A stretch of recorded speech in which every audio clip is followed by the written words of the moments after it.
સનિયાભાઈ હવે આપણી વચ્ચે જિલ્લા પંચાયતના ઉપપ્રમુખ શ્રી રણજીતભાઈ સાહેબ ઉપસ્થિત છે, તો આપણને ઉદ્બોધન કરશે. રણજીતભાઈ સાહેબ.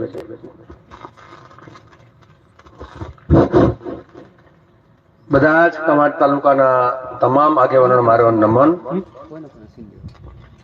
આજે ખૂબ સારી જે વિચારણા ઊભી કરી છે એને પણ હું વંદન કરું છું. આજનો જે ખર્ચો કર્યો છે એને પણ લાખ લાખ વંદન કરું છું. આપણે બધા આદિવાસી સમાજ પણ અમે જે કાયદા બનાવ્યા છે તે તમારા સમક્ષ મૂકું છું ને અમે એનો અમલ કરી રહ્યા છીએ. કવાંટ તાલુકાના 27 ગામ, નસવાડીના 84, ડભોઈ, સંખેડા, બોડલી એ તમામ વસાહતના ભાઈઓ તથા મથવાડ વિસ્તારના 22 ગામ એટલે કે એમપીના આ બધાને અમે એક મંચ પર લાવ્યા. આ કામ કરવામાં અમારા વેરાગીભાઈ, સામાભાઈ, કાનજીભાઈ, દમ્યાભાઈ, તીરંદાજ, અમારા દિનેશભાઈ, તમામ સરપંચો જે ભીલોના ગામમાં અને રાઠવાના ગામમાં વસ્તી હોય તો જે તે રાઠવા આગેવાન હોય તો એમને પણ અમે સહયોગ લીધો. આ કામ કરવામાં જમાદાર શ્રી મીઠિયાભાઈ પણ અમને ખૂબ સહકાર આપ્યો. અમારા કાયદા જે બનાવ્યા છે તેને અમલ થાય છે તે તમને બધાને સમક્ષ મૂકું છું. પહેલી વખતે ગોળ ધાણા કરવા જાય ત્યારે 11 કિલો ગોળ, દહેજ વખતે 50,500 રૂપિયા રોકડા, 31 કિલો ગોળ, 2 શીશા દારૂ.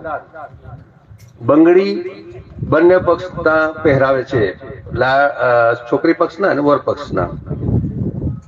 આવેલ જાનને વધુમાં વધુ 2 કલાક બેસાડવાની પછી વલાવી દેવાની હોય છે. રાત્રે સુધીની બેહાડ રાખવાની. અમે એ આપું હાલ કરીએ છીએ. ડીજે અમને થોડીક સફળતા નથી મળી, પણ હવે તમે બધા જાયગા છે એટલે લગભગ અમને સફળતા મળશે. તો ડીજે ઘર ધણીનો એક મામાની સગવડ હોય તો લાવી શકે, ફોર્સ નહીં પાડાય કે ભાઈ મામા તું લાવજે, કેમ કે એક ભાઈ હોય 4-5 બહેનો હોય તો મામો ખલાસ થઈ જાય. એટલે એ લાવવા હોય તો લાવી શકે, પણ એને જબરદસ્તી નહીં લાવાય. લગન કરેલ વગર વાક્યે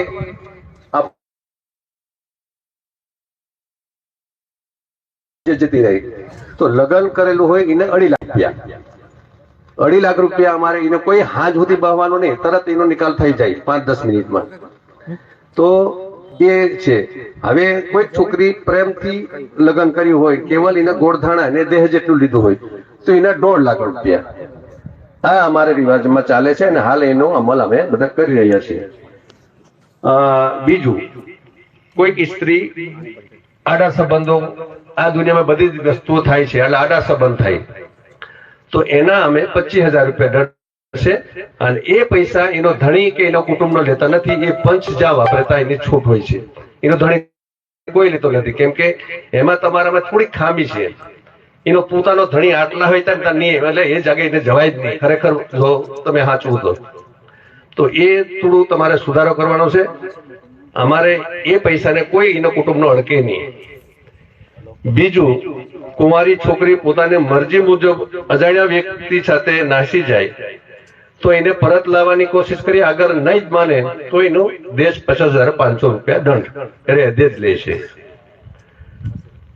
બીજું કે સામાજિક પ્રસંગમાં આપણે જમવાનું બનાવીએ અને એનો ખૂબ બગાડ કરે છે તો એ પણ અમે બંધ કરાવ્યું છે. કોક જાગે હજુ બગાડે છે પણ છતાં અમે એનો પણ કંટ્રોલ કરીએ છીએ. એક જમાનો એવો હતો કે કુદરી રાંધે ત્યારે કોઈ મહેમાન આવે ત્યારે કુદરી રાંધતા હતા, આપણને ખાવા મળતી નથી. આજે એ કુદરી રાંધી ચોકટાના ઉપર આખી રાત ડીજેને સાવરણ હશે આપણો, એ તો ધન ખોટો હતો એટલે અમે એના પર થોડી ધ્યાન આપીએ. આદિવાસીની છોકરી કાઠિયાવાડ તરફ અમુક લોકો આપે છે. હવે એના અમે એ રીતે બંધ કરાવ્યું કે એ લોકોને કુટુંબમાં બીજી છોકરી આપણે સમાજને નહીં આપવાની, એટલે બે જગ્યા અમે એને અટકાવ્યા છે. છોકરી એમને આપી દઈએ છીએ પણ એ લોકો પટેલે આપણે છોકરી નહીં આપતા. અને ત્યાં કે બધા પટેલો નહીં લીધતા, ત્યાં બીજી ઘણી જાતિના છે લીધાય છે, એટલે આપણી છોકરીને ત્યાં અહિત થાય છે. એટલે એને પણ આપણે કંટ્રોલ કરીએ છીએ.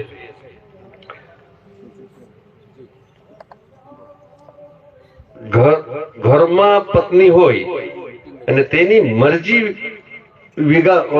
વગર બીજી પત્ની આપણે લાવીએ તો સમાજે એને નાની જે નવી આવી છે એને છૂટી કરીએ છીએ. પણ અગર પેલો નહીં માનતો હોય તો જે ઘરની જે પત્ની હોય એને 2.5 લાખ રૂપિયા આપીને એને છૂટી કરવામાં આવે છે.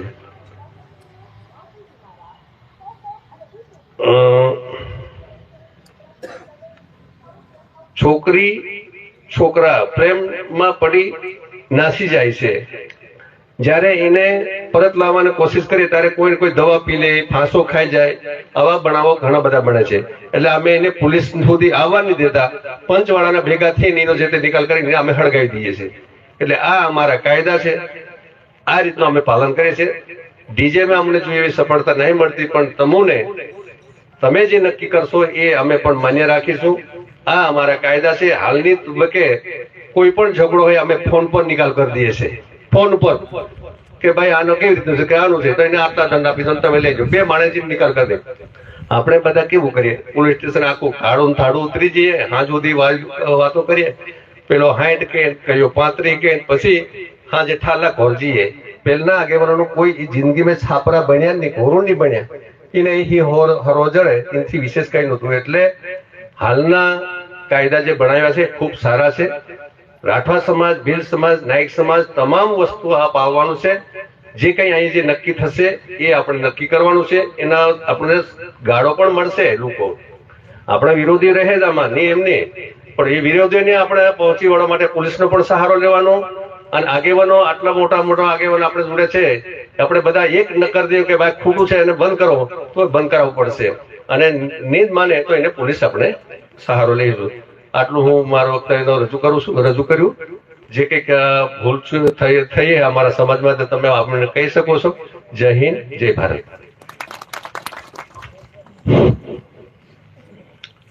ધન્યવાદ રણજીતભાઈ. રણજીતભાઈએ એમના ભીલ સમાજની અંદર જે બંધારણ ઘડ્યું એનું વાંચન આપણે સમજ કર્યું. તો હવે આગળ આપણે ચાલીએ. આપણા ભોગદાન જામનગરના પૂર્વ સરપંચ શ્રી વેથિયાભાઈ આપણને ઉદબોધન કરશે. વેથિયાભાઈ.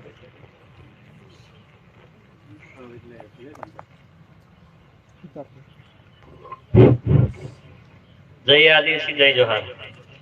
આપણે બધા આટલા વર્ષોથી રીબાતા હતા, પણ અત્યારે જે આપણા વિજયભાઈને મેં પહેલા જ કીધું, મને ફોન કર્યા હતા, આટલો સુધારો થઈ જાય ને તમે આટલી મહેનત કરો તો તમને ભગવાન રૂપમાં જ માનવાના આવશે. ખરેખર આપણે ખરેખર આગળ જવું હોય તો પહેરવાથી ઓઢવાથી આપણે